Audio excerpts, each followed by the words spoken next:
pasabog ko na sinabi ko kay Mr. Flores na dito kay Play. So, gagamitin ko lang tong speaker ko mismo. Marami yung nagtataka bakit naging involved ako masyado. Yes. Pinaliwanag ko, it all started with Sergeant Gotesa. And hindi ako papayag na yung nangyari doon sa kay Sergeant Gotesa ay mangyari sa 18 Marines. Bilang panawagan na rin muli sa ating gobyerno, particular kay Ombudsman Boying Rimulya, na ginamit na niya yung affidavit ni Sergeant Gotesa, nananawagan ako na tulungan na. Total naman technically, kasama na natin si Sergeant, kasama na ninyo si Sergeant Gotesa. Yung kasong ilalaban ninyo ay galing sa mga pananalita ni Sergeant Gotesa. Ang 18 Marines, katulad na banggit ko, nagtatago naman sila, maingat, pinoprotektan ng pamilya, pero yung kay Sergeant Gotesa, hindi ganun yung nangyari. So I have here yung video clip ng phone call nung asawa niya. Ang nangyari was, may tumawag, kasi nung hindi nadadalo Sergeant Gotesa, may nalamit sa kanyang ex-marine na kasama niya, ibibigay yung telepono. So ang nangyari lang, siya mismo nag-video record yung asawa. At nagsasalita Sergeant Gotesa. This happened last year. Hindi ko mailabas-labas for fear na lalong bibilin si Sergeant Gotesa. Pero ngayon naman, na ginamit na ng gobyerno yung kanyang affidavit. Sana naman, again, apila kay Ombudsman Boying Rimulya, bigyan ng protective custody, hanapin at bigyan ng pagtatanggol, seguridad, si Sergeant Gotesa at ang kanyang pamilya.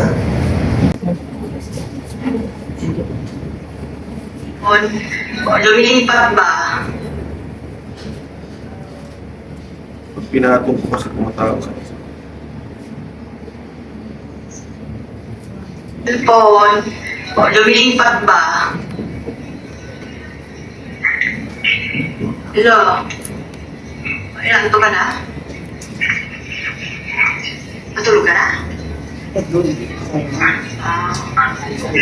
Ano yan? Nandiyan ka sa kwarto?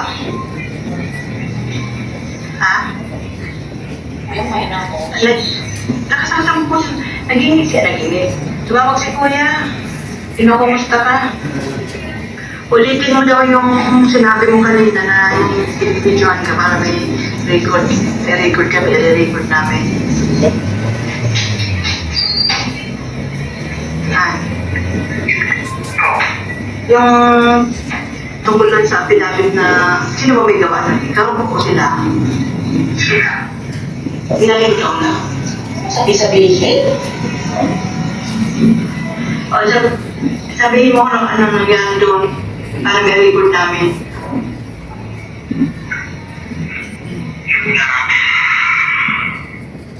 Binidyoan ako ng mga kakakaw. Tapos binasa ko yung statement na may mga sinigit sila na hindi naman totoo. Na hindi na si mag-create ng participant. So,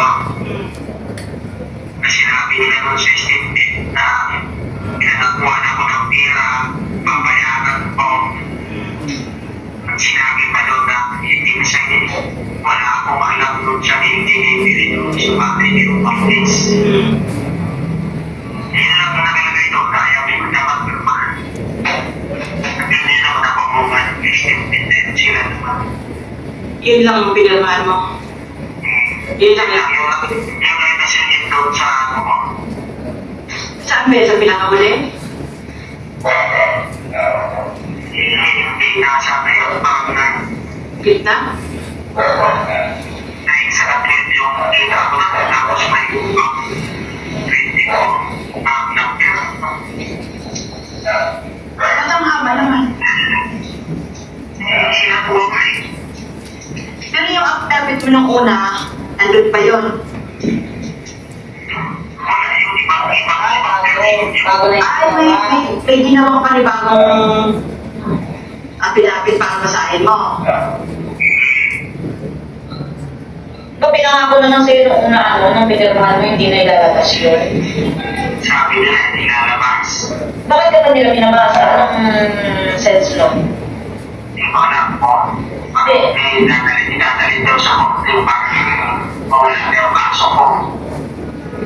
Yun ang sabi. Nung ayaw mo ba sa akin, anong ginagawa nila sa'yo? Nagtitinit ako pa sa akin ko. Nakahuli ko ako. Anong niya?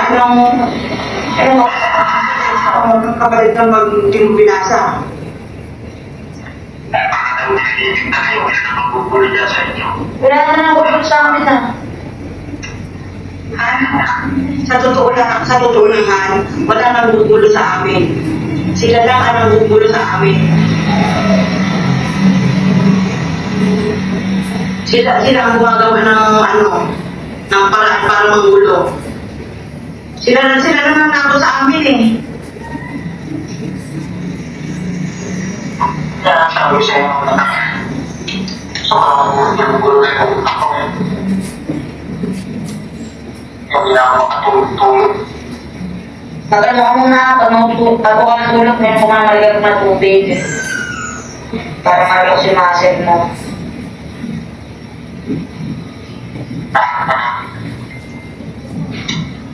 Pag sinabihan ka lang, palabasin ka dyan, mag-text ka sa akin ha.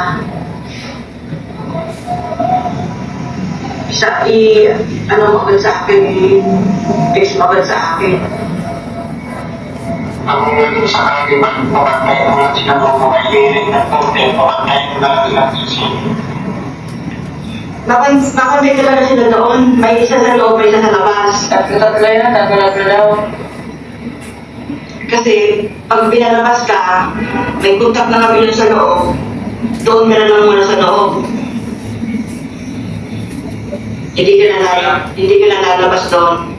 Hindi ko alam mo. Dami na sa amin. Kaya,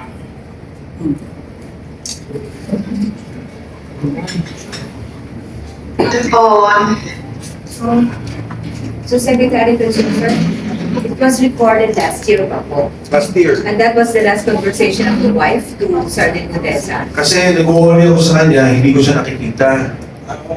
Nag-worry ako, hindi ko nakikita.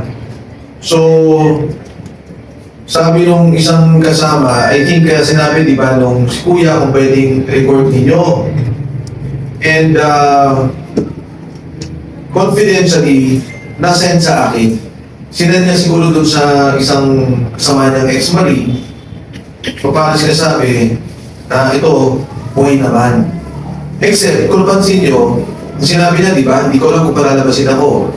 Pag pinalabas ako, paalalayan niyo ako. Yun yung Senate hearing dapat Na hindi natuloy. na hindi natuloy. Na kung palalabasin ako, sabi, sige, may contact na kami sa loob, and hindi ka namin papalabasin na. The plan then was, pag pinalabas siya, hihirahin namin siya sa office ni Senator Marcoleta. Isisecure na muna namin siya. That was the plan then. Pero yun na nangyari, hindi lumabas. Hindi siya napalabas. So, di ba yung sinabi doon, number one, hindi ba ang affidavit at ang sinasabi na bayaran ka ni Marcoleta at ni Defensor. And at number two, wala kang delivery sa bahay ni Martin Romualdez. Kaya, ito yung panawagan ko ngayon. For the longest time, nanahimik ako, tinitiis ko yan, kung ano yung ginawa nila kay Gutesa. Pero ngayon naman, ginamit na ninyo sa kaso. Kasama nyo na sa kaso, sinabi nyo na yung mga sinasabi niya ay sangkap doon sa finay kay Speaker Martin Romualdez, and nananawagan ako kay Ombudsman na kung maaari, within his authority, within his sphere of influence, ay maprotektahan na. Makuha si Sergeant Gutesa, mapalabas na, at maprotektahan siya at ang kanyang pamilya.